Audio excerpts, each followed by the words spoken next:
Muy buenos días, amigos, y bienvenidos a Sin Guión.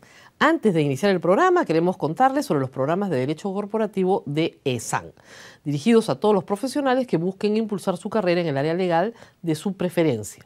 Cuentan con una maestría en Finanzas y Derecho Corporativo, diplomas internacionales y cursos de especialización del más alto nivel en el mercado. Pueden obtener más información sobre estos programas ingresando a www.esan.edu.pe. ESAN Graduate School of Business, programa porque aquí comenzó todo. Gracias, ESAN. Y ahora vamos al tema que nos convoca hoy. Por supuesto, la trampa se puso en evidencia. El presidente de la República, Martín Vizcarra, le dice no a la bicameralidad. ¿Está en contra de la bicameralidad el presidente Vizcarra? No.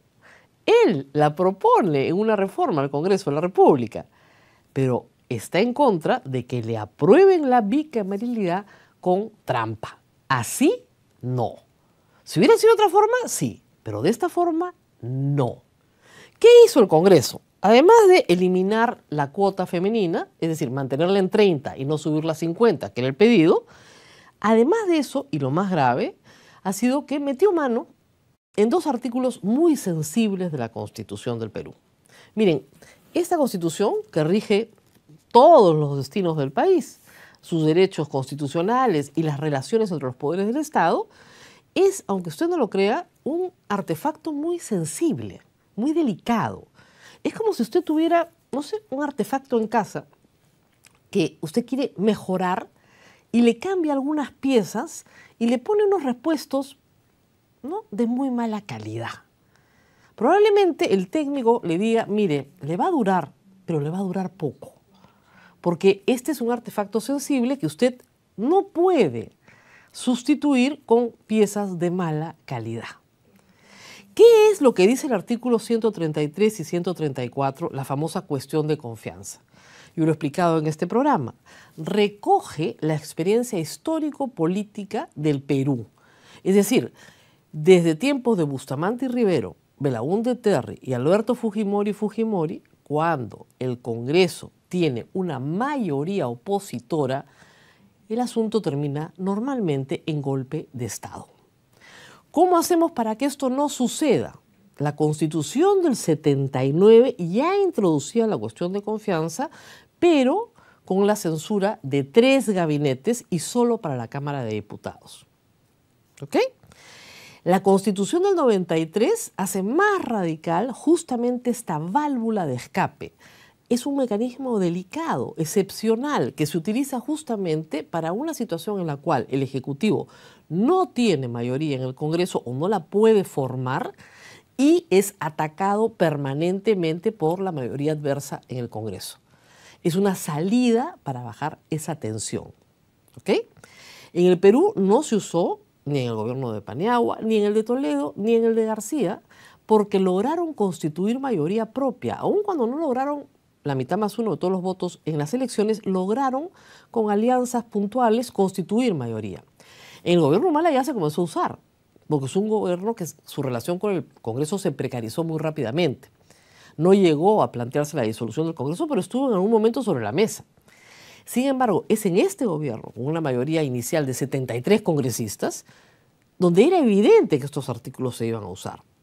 Y comenzaron a usarse hasta que el año pasado el Congreso decidió, vía reglamento del Congreso, modificar estos artículos para recortar las facultades del presidente de la República. La treta sí ha continuado y han decidido ahora, y lo hemos visto con esta cuestión de confianza, que van a constitucionalizar, ¿no es cierto?, lo que habían aprobado vía reglamentaria. Hay que decir que esta modificación reglamentaria está impugnándose en el Tribunal Constitucional, pero la querían meter de contrabando en esta reforma. ¿Y qué dice el artículo 133? Que es que el presidente de la el presidente del Consejo de Ministros puede plantear ante el Congreso una cuestión de confianza a nombre del Consejo. No dice en qué materia. Puede ser normativa o puede ser control político. El Congreso le ha prohibido al Ejecutivo plantear confianza para control político, es decir, impedir la interpelación, censura, etcétera, de algún ministro o del Consejo, y le ha prohibido plantear confianza en cuestión normativa. Es decir, ha vaciado de contenido el artículo 133. Y eso lo querían constitucionalizar. Con lo cual quedaba, al final, la única posibilidad de discutir confianza era cuando había voto de investidura. Es decir, cuando un primer ministro llegaba y recién se instalaba. De ninguna manera, pues. Eso es inaceptable. Estás cambiando un mecanismo muy importante de la Constitución. Yo el domingo, en mi columna habitual en La República, había escrito que esto era inaceptable y que se tenía que votar no a la bicameralidad. Porque además hay otra trampa, hay una segunda trampa. Los congresistas amarraron la reforma de la bicameralidad a la reforma de la no reelección congresal. De tal manera que armaron un carrusel. Podías entrar por diputado, ser senador, de ahí ser diputado, de ahí ser senador, de ahí ser diputado, de ahí ser senador, perpetuamente, desnaturalizando también la reforma. Entonces aprobaron un texto por el cual, además, en una interpretación auténtica de ellos, aunque el presidente dijera lo contrario, como ahora ellos son congresistas y mañana serán parlamentarios, entonces sí se podían reelegir en 2021. Trampositos, pues. Al no aprobarse la bicameralidad, sí aprobamos la no reelección de congresistas. Así de claro.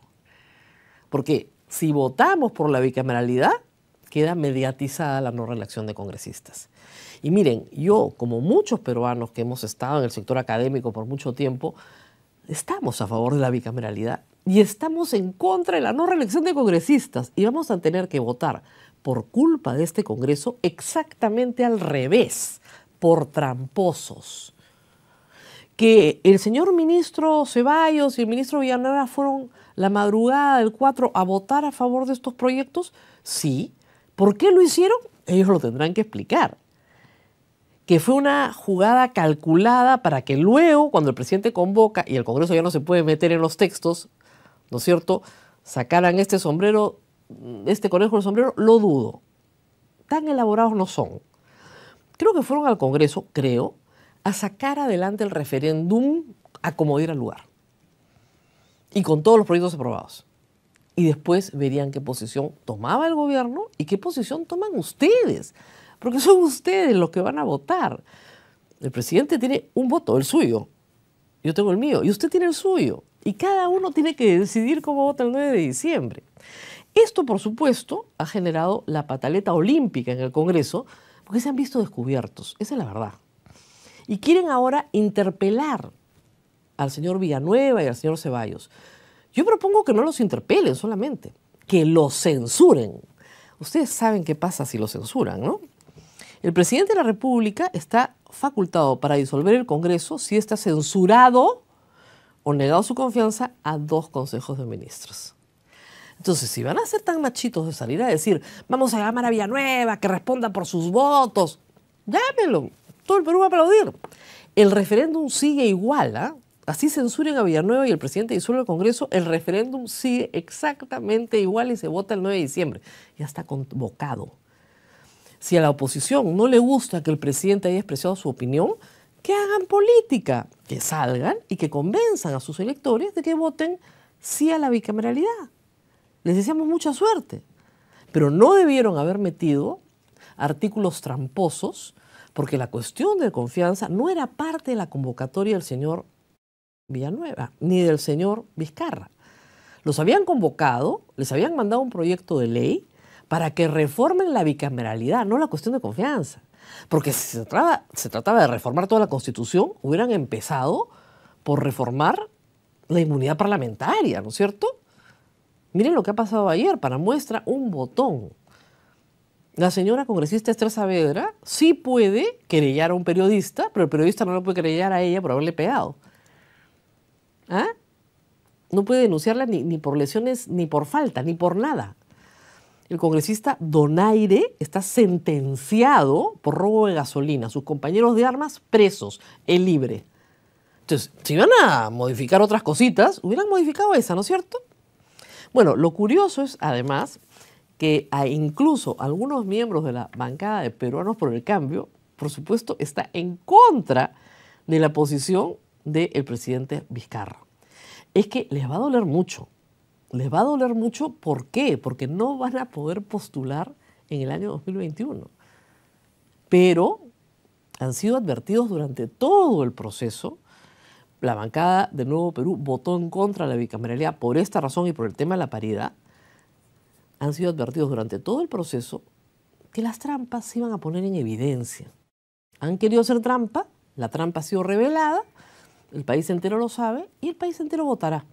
Salgan y persuadan a la gente entonces de que voten por una bicameralidad que le quita este mecanismo de control, esta válvula de escape, ¿no es cierto?, mecanismo sensible al Poder Ejecutivo para lidiar con un Congreso hostil. Explíquenle eso. A ver si ganan. Y mientras tanto, si se van a poner machitos, repito, sobre todo en el APRA, que ya han anunciado ya que interpelan de todas maneras a los ministros, censúrenlos pues. Todo el pueblo está poniendo el hashtag censuren a Villanueva. Ya. Nos tenemos que despedir. El Perú siempre es entretenido, pero antes de hacerlo tenemos una mención.